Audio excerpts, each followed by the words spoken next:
7 gut feelings you should not ignore. You know the feeling, your gut instinct is telling you to turn right, but the map tells you to keep going straight down.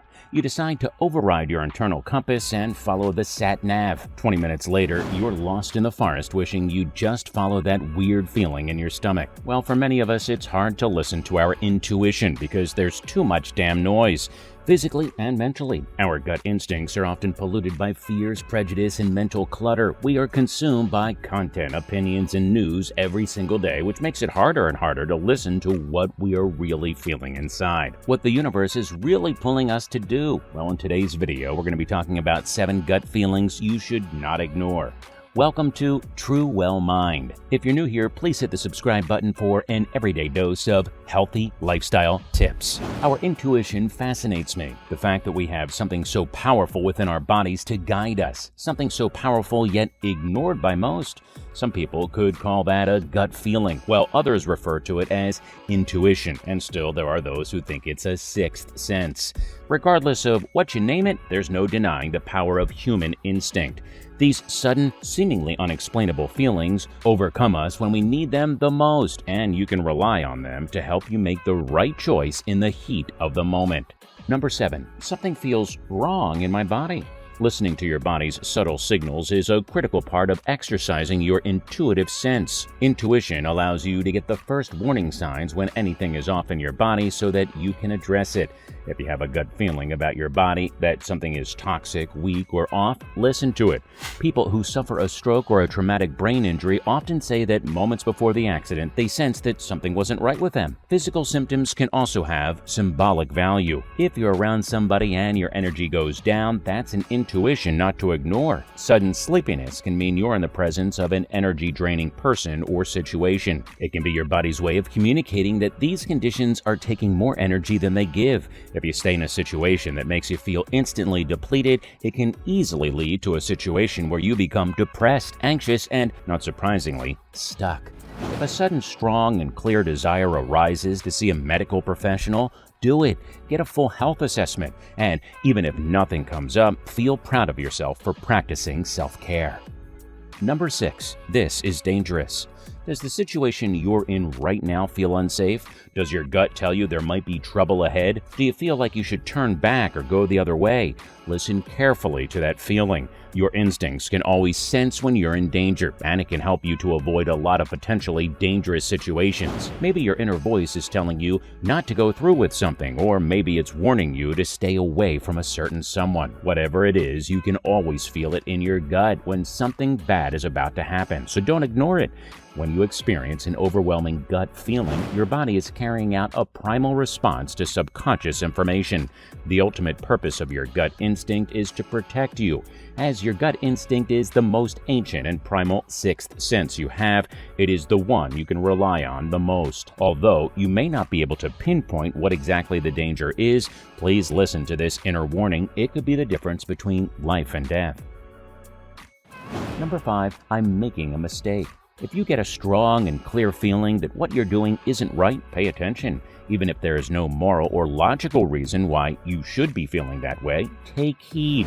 Your subconscious may be picking up signs of danger that you can't immediately perceive, which is why you need to trust it when it tells you something is wrong. Usually, this is a strong and distinct feeling of uneasiness, one that's meant to let you know what you're doing isn't right. Don't try to reason with it or apply logic to it. If something doesn't seem right to you, you shouldn't do it. Though you may not understand it yet, there's a reason why you're feeling this way. Your instincts are simply trying to save you from doing something you'll regret. Number 4, I need to help them. So, you are someone who's always helping others, and you enjoy a sense of purpose after rescuing someone. While you might think of your gut instincts as something we've maintained mostly to avoid danger, the human species has evolved an equally powerful capacity to sense when our fellow beings need support. Sympathy is one of humanity's most basic instincts, which is why evolution lavished so much attention on the parts of the brain that help us think about what other people are feeling. At some point in our lives, the overwhelming desire to help someone will arise. There won't be any rational reason for it. The other person may appear to be perfectly fine on the surface, but don't let appearances deceive you. Have a conversation with that person. Ask them how they are. This might make you feel vulnerable or uncomfortable, but you will at the very least make the person feel special and at the most potentially save their life. Number 3, something's wrong. Your intuition can guide you away from more than just immediate danger. It can also help you steer clear of things that could be harmful to your mental and emotional well-being, such as a bad relationship, an incompatible partner, or an unfulfilling career. If you feel off most days, like something's wrong, but you can't quite put your finger on it, then that's probably your instincts trying to save you from bringing about your own unhappiness. Don't just shrug it off. Get to the root of the problem and let your instincts guide you to the right path. Number 2, this is exciting.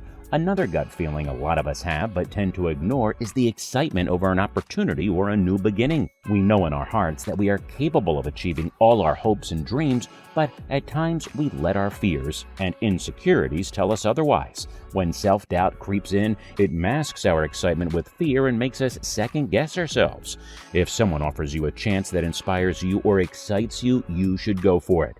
Refuse to be held back by limiting beliefs, and listen to what your gut tells you. Though it may be scary, it will certainly be worth it all in the end. Number 1, this is it.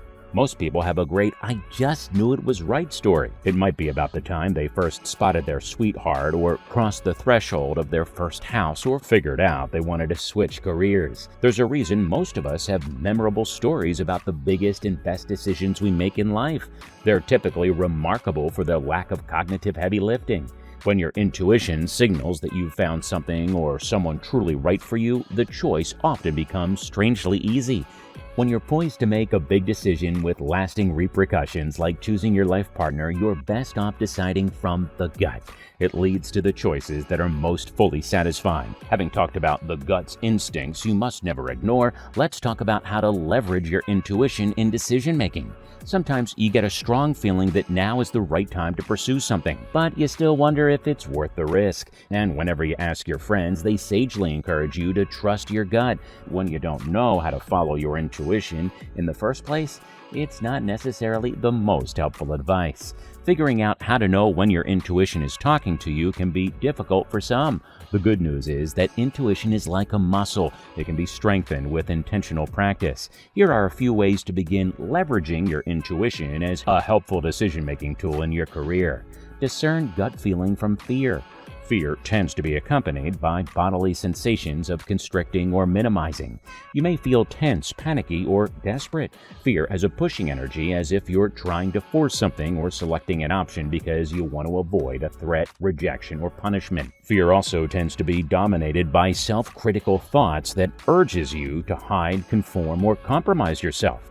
Start by making minor decisions. Choose an outfit that calls to you without weighing too many variables. Raise your hand and speak up in a meeting without censoring yourself. Taking quick, decisive actions with small consequences gets you comfortable using your intuition. By starting small, you mitigate feelings of overwhelm and can gradually step your way up to larger, higher-pressure decisions with greater self-trust. This approach is effective because it builds your distress tolerance, or your ability to emotionally regulate in the face of discomfort. Fall back on your values. Your core values represent what's most important to you. Examples include freedom, diversity, stability, family, or calmness. Let's say you're feeling agitated after a long day at work when nothing went your way. Your core values can help you pinpoint the source of your frustration and understand it more clearly. For example, perhaps you value honesty, and what's causing tension is that you're not sharing your true feelings on an important issue. Using your values, you can check in to figure out what feels off internally and gain perspective on the situation. Take a moment today to reflect what your top 1 to 3 values may be. The next time you find yourself struggling to make a decision, ask yourself which action or decision brings you closer to those core values. Going within can help dissolve the internal tension that leads to mental loops. So, as long as you're able to distinguish between the voice of fear and the spontaneous feelings of your gut instinct, it is safe to trust your gut. Trusting your instincts is an invaluable life skill and one that will tremendously benefit you on the spiritual path. After all, this instinct is built into our very DNA. So why not make the most use out of it? Can you think of any situations where you were helped or was even saved by your gut instinct? We'd love to hear your story below. Thanks for watching, and we'll see you next time.